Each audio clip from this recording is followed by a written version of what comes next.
चूंकि मामला अतीक अहमद से जुड़ा है, अतीक अहमद AIMIM के मेंबर हैं, पार्टी ज्वाइन कर चुके हैं, तो इसलिए आदिल हसन साहब आज मुख्यमंत्री योगी आदित्यनाथ प्रयागराज में जाएं और कहें कि गैंगस्टर अतीक अहमद के कब्जे से सरकारी जमीन छुड़वाई और अब यहां गरीबों के मकान बनेंगे। बताइए क्या प्रतिक्रिया है? प्रतिक्रिया की मुख्यमंत्री पर भी आपराधिक मामले बहुत हैं। मुख्यमंत्री का भी जब आप चुनाव आयोग में जो हलफनामा है उस पर भी बहुत है, ब्रजेश पाठक जी पर भी और पेरिस्ट है, सेंगर से लेकर दूसरे लोग भी हैं जो बीजेपी का जिस पर आपराधिक मामला और मुख्यमंत्री कैबिनेट से पास करके वो वापस लिए। वेस्टर्न यूपी में संगीत शो हो या दूसरे लोग हो, आपने देखा है। तो हम लोग उनको बोले अपराधी मुख्यमंत्री है, अपराधी चीफ मिनिस्टर, क्या ये ठीक रहेगा? एक संविधान के पद पर है, अपना केस वापस ले रहे हैं मुख्यमंत्री। क्या देश नहीं जान रही? हाईकोर्ट से भी फटकार लगी उन्हें। हाईकोर्ट ने भी कहा कि आपको ट्रायल पूरा कराना पड़ेगा। हाईकोर्ट में आके आप मामला रखिए, डिस्ट्रिक्ट कोर्ट में जो आप हटा रहे थे। क्या ये क्या बोला जाए? मुख्यमंत्री पे क्रिमिनल केस नहीं है क्या? ब्रजेश पाठक जी पे नहीं है क्या? संगीत सोम पे नहीं है क्या? बीजेपी में 57 MLA मिनिस्टर है जिस पर क्रिमिनल केस है और संगीन मामले हैं। बताइए आप लिस्ट निकालिए, मुख्यमंत्री पर जो मुकदमा लगाओ और लिस्ट निकालिए अतीक अहमद पर, मुख्तार अंसारी पर जो मुकदमा लगाओ, आप लगाइए ना। बनने से पहले MP थे। अरे भाई मैं कह रहा हूं आप लिस्ट निकालिए कि मुकदमे क्या है, मुकदमे क्या है? हत्या का मुकदमा, डकैती का मुकदमा, दंगा कराने का मुकदमा, हत्या कराने के प्रयास का मुकदमा। ये इस पार्टी को इस ऐसे व्यक्ति को अपनी पार्टी में आप लाते हैं और आपको लगता है इससे आपको वोट मिलेगा? मंत्री पर भी वही धरना है, आप देख लीजिए। अरे अपराधी व्यक्ति को आप अपराधी व्यक्ति को पार्टी ज्वाइन करा करके क्या पाएंगे आप? बताइए ये। अरे भाई तो मुख्यमंत्री पे कौन ऐसा संगीन मामला नहीं है, जरा बताइए ना। अब मैं तो पूछ रहा हूं, आप बता दीजिए ना कौन से हैं। अरे बता दीजिए कौन से, मैं तो पूछ रहा हूं।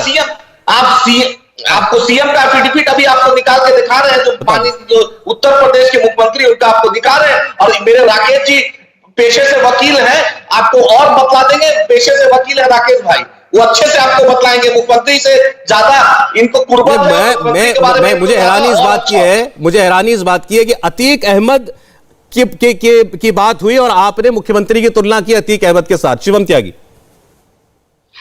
सौरभ जी नमस्कार। सबसे पहले तो महत्वपूर्ण बात यह है, इस देश में ये देश अच्छी तरीके से जानता है कि यहां पर नेताओं पर तमाम तरह के राजनीतिक देश विद्वेष में चुनाव में मुकदमे हुए हैं।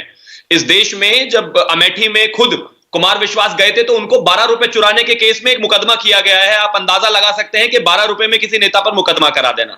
जहां तक बात आदिल हसन की है, मैं कहना चाहता हूं कि आपको शायद थोड़ा पता नहीं है, 2012 में जब अखिलेश यादव आए थे सबसे पहले उन्होंने अपने ऊपर लगाए गए चार्जेस और जांच खत्म की थी और मुकदमा भी वापस ले लिया था जो 23,000 की कांस्टेबल भर्ती में 2003-2004 में उन पर लगाए गए थे। खैर वो महत्वपूर्ण नहीं है।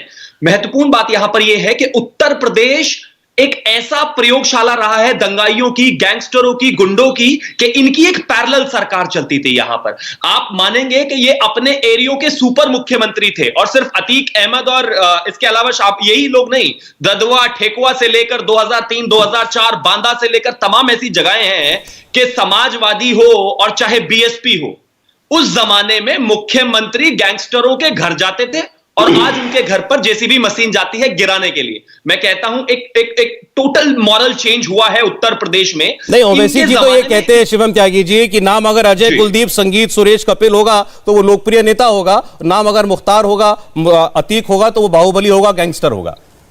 मुझे लगता है कि जिस तरह से ओवैसी जी का लास्ट भाषण आपने सुना था, अगर इस हिसाब से देखा जाए और भाषणों के आधार पर दंगा भड़काने की बात करी जाए तो मुझे लगता है उन पर क्या क्या चार्जेस लगने चाहिए, सौरभ जी आप मुझसे बेहतर जानते हैं। महत्वपूर्ण बात यहां पर यह है कि राजनीतिक विद्वेष में लगाए गए मुकदमे और हत्या, लूट, हत्या का प्रयास, दंगे भड़काना, एक्सटॉर्शन और आर्म्स एक्ट, इन एक्ट्स को आप किसी नेता पर लगाए गए मुकदमों के बराबरी नहीं कर सकते। फॉर दैट मैटर आप देखिए, एक जमाना 90 के दशक का कौन नहीं जानता कैसा था मुख्तार अंसारी का? कौन नहीं जानता? उत्तर प्रदेश के डिस्ट्रिक्ट मैजिस्ट्रेट और कमिश्नर लेवल के लोग उसके साथ जेल में गोल्फ खेलने जाते थे, बैडमिंटन कोर्ट्स बने हुए थे वहां पर। कौन नहीं जानता? कौन भूल गया उस व्यक्ति को, शैलेंद्र नाम के उस पुलिस वाले को जिसने पोटा लगाया था शाहबुद्दीन पर और उसकी हालत फिर मुलायम सिंह यादव जी ने क्या कर दी थी? ये प्रदेश अच्छी तरीके से जानता है। एक जवाब आदिल हुसैन, फिर मैं जाता हूं बाकी मेहमानों के पास।